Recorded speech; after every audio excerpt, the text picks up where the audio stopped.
Hey there, it's Brett of Booster Therapy back with another giveaway for the month of September 2020.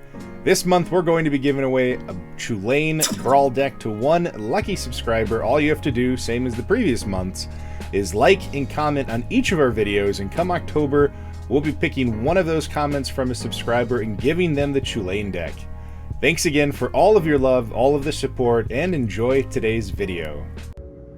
Welcome back to Booster Therapy and another episode of Commanding Presence. Today we have a special commander, one that was recently reprinted in Double Masters. We're going to break it down today. This is another one of Brett's builds from our Patreon Discord. There's a little pocket in that Discord that lets you request a custom build where you can send me some of the cards. On top of that, you set a budget, and with all of those things I put together my version of that deck. And today we're looking at a unique version of Atraxa, Praetors Voice. So Atraxa is a green, white, blue, black for a Flying Vigilance, Death Touch, Lifelink, 4/4, that at the beginning of your end step, you proliferate. That's a lot. It's a lot in one card. It is one of the, I think one of the most played commanders, and there's usually a few different ways people go about how to play Atraxa. I think one of the most popular ways is Super Friends, but 1/1 counters, counters in general is popular. Another one is Infect, and we're going to kind of play off of a bit of a combo of two of those things with a very unique twist. So we're going to be looking at an Infect counters build with, again, a twist that we'll talk about in a little bit. But first, like with any deck, let's start off with the ramp package. The first one here is Noble Hierarch. It's just a really effective little mana dork that taps for almost all of the colors in this set, and it gives us that added bonus of Exalted. Mana Bloom, it comes in with counters on. We can remove a counter a turn to add any color mana to our mana pool, and we can proliferate this to just make it bigger and bigger over and over again. The Hour of Promise, it's 5 mana, but it gets us 2 of any of the lands we need, so it lets us get up any of those dual lands that are important to making this deck sing. Next, we have a Soul Ring, because what would a commander deck be without, a Soul Ring? And following a Soul Ring is, of course, Mana Crypt. This is one of those cards that our patron was able to send, and we were able to add to the deck. Mana Crypt is just a crazy good ramp spell. Arcane Signet, because if you have a Soul Ring in every deck, you gotta have an Arcane Signet. It is just as good, especially in a 4-color commander deck. The Feyburrow Elder, you get this on the board, you have Atraxa or other things on the board, it taps for 4 in a lot of those circumstances. Minimally, though, it taps for 2. Farseek, it lets us get any of the non-forest lands, and this includes dual lands, so getting some of those triomes to really fix our mana is super important here, and Farseek helps us do that. Commander Sphere, it's 3 mana, taps for any color, and it has that added bonus of you can sack it, and you can get to draw a card. The Astral Cornucopia, so you're often just playing this in for 3 with 1 charge counter on it, and it can tap to add 1 mana of any color to your mana pool equal to the number of charge counters. The idea here is you're proliferating every turn, so this just gets more and more and more as the turns go on, and it taps for more mana for you. And of course, the Plague Mirror. A little 2-mana ramp spell for a colorless, but more importantly, it's an Infect Mirror, and that is going to matter with this deck because we're proliferating and we're hopefully infecting people to death. That is our game plan. That is how we win with this one. The next we're going to talk about is our Infect Creatures. The first one we have here is the Plague Stinger.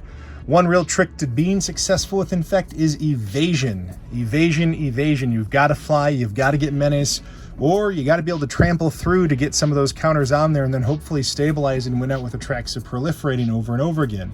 Plague Stinger is for 2 mana, a 1/1 flying Infect. It's one of the more effective Infect creatures in the deck. Hand of the Praetors, 4 mana for a 3/2 Infect. Other creatures you control with Infect get +1/+1, so it anthems our Infect creatures. And whenever you cast a creature spell with Infect, you can put a poison counter on target player. So this is another way to get around having to actually deal damage if it's getting too tough to do. Putrefax, it's that lightning bolt, it's that ball lightning Infect creature for 5 mana. So 5/3 trample haste Infect. Dies at the end of the turn, but it hopefully gets us that clip in where we can trample over and get that 1 extra damage. Phyrexian Crusader has a unique way of evasion. It's got protection from red and white. So For all of you Boros players out there, this is your worst nightmare in an Atraxa deck. The Corpse Cur Infect, and it has the added bonus of pulling a creature card back from our graveyard that has Infect. So a little bit of recursion as people are removing our board state. The Phyrexian Swarm Lord, this one is a 6-mana 4/4 Infect that at the beginning of our upkeep, we get another 1/1 insect with Infect. So we just get to keep filling our board with little Infectors. Skithrix the Blight Dragon, another recent reprint from Double Masters. This is one of the craziest cards. This is also on its own a very fun commander, but being able to give haste, being able to regenerate, flying, it gives you all you need in one package. The Blighted Agent, the only downside here is its creature type. It's a human rogue, but otherwise it's a 1/1 Infect that cannot be blocked. Necropede, another good 2-mana 1/1 Infect creature that when it is put into the graveyard, you can put a -1/-1 counter on a creature, and we can proliferate off that to kind of whittle down some of those nasty threats. The Ichor Claw Mirror, when it gets blocked, it gets bigger, but again, same concept. It's an Infect creature. The Blight Mamba, another Infect creature. Again, some of these don't have evasion, which is kind of the tough spot, but they have other side abilities that really benefit us. In this case, it's Regenerate, so it's hard to kill. The Glistener Elf, it's a 1-mana 1/1 Infect Elf Warrior, so it's the lowest cost Infect creature we're going to get to play. The Ichor Rats, I love when this one enters the battlefield, each player gets a poison counter, so we fill the board up with poison, we don't ever have to actually clip in to get it, and we can proliferate on that. We minimally put them on a 10-turn clock with proliferate, hopefully we don't have to wait 10 turns, but it gets us there. The Viral Drake, this one is both evasion and Infect on a stick, but more importantly, it has an ability where you can pay 3 and a blue to proliferate. So we can add some of those proliferate triggers to each of our turns. The next thing I want to talk about is the weird little twist I went with on this deck. So with any deck, when I get a little bit of free reign, I try to look for something that's out of the ordinary, but doesn't take away from the effectiveness of the deck. And with evasion and trample being so important for Infect, I thought there might be a fun way to do that with this one. And in this case, we're going to talk about mutating. So we're going to build off of a lot of really strong mutate creatures that give you extra value when you mutate, but also buff up or add some sort of evasion to the Infect creatures we built into this deck. So the first one is Migratory Greathorn. This is actually just another ramp spell, so it helps us to fix our mana, and that is a very important thing in a 4-color deck. We need to fix that mana fast. But it takes one of our 1/1 mirrors and turns it into a 3/4 with Infect instead of being a 1/1. The Gem Razor, this gives us reach and more importantly trample with Infect, so we can trample right on over and actually get that damage and actually infect and win, but it also has a little bit of removal on it where we can destroy an artifact or enchantment when we mutate. The Dreamtail Heron, this one gives us card advantage and it gives us flying, so this gives us the evasion we're looking for, but also refills our hand as we mutate it. The Vulpikeet, similar to the Dreamtail, is it gives us that evasion, another quick, easy way for 3 mana to get flying, and it adds a 1/1 counter onto our creature every time it mutates, which we can proliferate off of. So again, a ton of baked-in value here with Atraxa. Otrimi, the Ever Playful, this is just a great way to pull things back from our graveyard. We're going to become a hated target very quickly, as you always are when you play Infect. Otrimi is a great way to get some of those mutate creatures back and try to reestablish with any of our little Infect guys. The Sawtusk Demolisher, a great way to mutate for 4, get a 6/6 body with trample on any of our Infect creatures, which is huge, and destroy any non-creature permanent that is getting in our way. So more removal. The Mind Leecher, so this one for 5 mana gets us a 5/5 flying with one of our little Infectors, but it also gives us a unique level of card advantage, getting to steal some of the cards from the top of our opponent's libraries that we can play later. The Souvenir Snatcher, this one gives 6 mana for a 4/4 flying body with one of our mutates, so a little bit higher cost, but this one also can gain control of a non-creature artifact, stealing an artifact that really brings extra value to us or takes away from what one of our opponents is trying to establish. The Boneyard Lurker, this is just a great way to get permanence back. Again, a lot of what we have is going to keep getting destroyed. The Boneyard Lurker is a quick way to mutate to give a bigger body to any of our Infectors except a couple, and give us some of our permanence back. The Glowstone Recluse, the reach is nice, but the most important thing is adding the 2/1/1 counters when it mutates. Again, just getting to proliferate off those counters is huge. The Dirge Bat, 6 mana, It does have flash, which is an upside. We can play it at the end of our opponent's turn, so we can kind of get around a bit of that targeted removal, but it gives us a 3/3 flying that we also get to destroy target creature or planeswalker an opponent controls. The other thing here is if you just got to play a 3/3 flying flash for 4 that you're going to mutate something smaller on, it still gives us that targeted removal every time we mutate. Brokos, Apex of Forever, for 5 mana, we get trample 6/6 on any of our little infect bodies.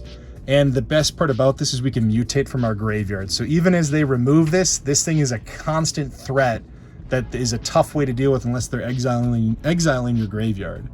Nethroi, Apex of Death, Death Touch Lifelink. It's a big body.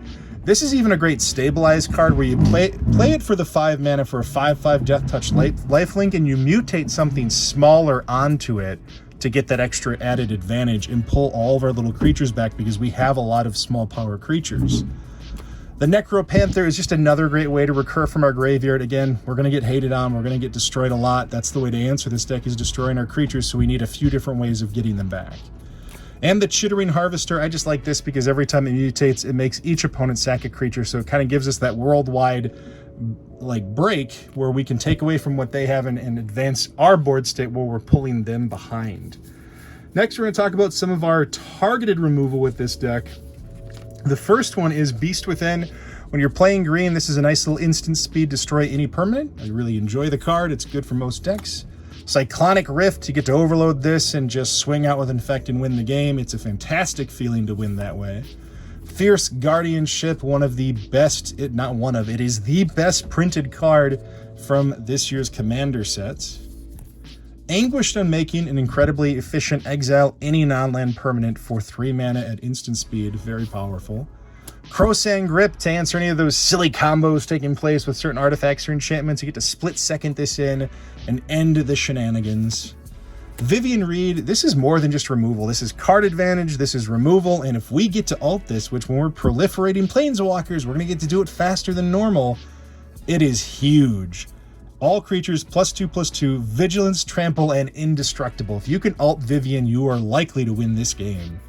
And the Viridian Corruptor. This destroys any artifact, but it also is a nice little 2/2 infect for 3 mana. Just enjoy the card. It gets on theme with everything we are trying to do.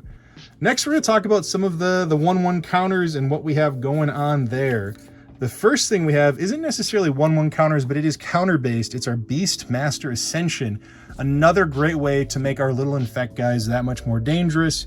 Once this thing hits 7 quest counters, we get to attack with an additional 5/5 in our power and toughness. It's a lot easier to get there too. We'll have a wide board state, but even without that, we're proliferating. This is going to get online pretty quick. Doubling Season, well, because it doubles every single piece of nonsense we've talked about. All of the planeswalkers, all of the 1/1 counters, all of the infect damage, we are just adding to the fun with Doubling Season. Toothy Imaginary Friend, which also means we have Peer in this deck. Peer is hardened scales on a stick. We'll see that in a second here. But Toothy just gets bigger alongside of all of that. We can mutate it to make it a really deadly target. Or when it dies, we just get all the card advantage off of it. Nissa, Voice of Zendikar. We can -2 give all of our creatures 1/1 counters, which is enough to really make Atraxa's value turn that much more online. It also adds to our board state. If we can ult, we're going to draw a lot of cards, which is also nice. Ajani, Mentor of Heroes.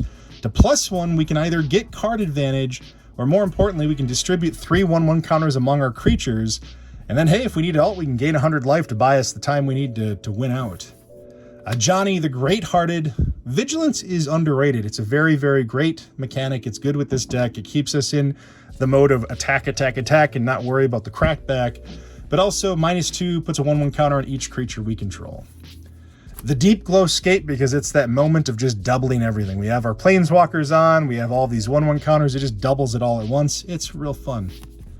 The Loyal Guardian, as long as it Atraxas out every turn at beginning of combat, all of our creatures get 1/1 counters, which we can proliferate later on. Peer, like I said with Toothy, just goes hand in hand. It's hardened scales on a stick, adding more 1/1 counters to everything we're doing. Champion of Lamholt will have lots of little creatures entering, but even proliferating on this just makes it so we're eventually unblockable for our opponents. Simic Ascendancy, if we can't win with Infect for some reason, hopefully we've added enough counters that we can win with Simic Ascendancy. So it's got that alternate win con, But also we can pay 3 and put a 1/1 counter on a creature, which we can later proliferate. And of course, Vigor, because everything gets bigger with Vigor, and it prevents us from dying from combat damage. The last few cards here is just a little bit more card advantage. We have Guardian Project. If you're playing a creature-based deck, I have a hard time seeing you play without this. It's a very powerful card for that. Biden Thassa, I love that this doubles if controlling a bit of the wave of battle. We can make an opponent attack out, so we can actually set up an attack into them without having to worry about them blocking us. Also, we get to draw cards when we deal damage. And Lightning Greaves, because everybody's going to want to kill Atraxa. This is just your way to keep Atraxa alive. The last little bit is a quick run through the lands, but make sure you click the link in the description below. There's a TCG player link that will give you the entire deck list that we're talking about today. If you want to purchase it, you can purchase it right then and there. You can make adjustments. It also heads out to our affiliate link with TCG Player, which really does support the channel.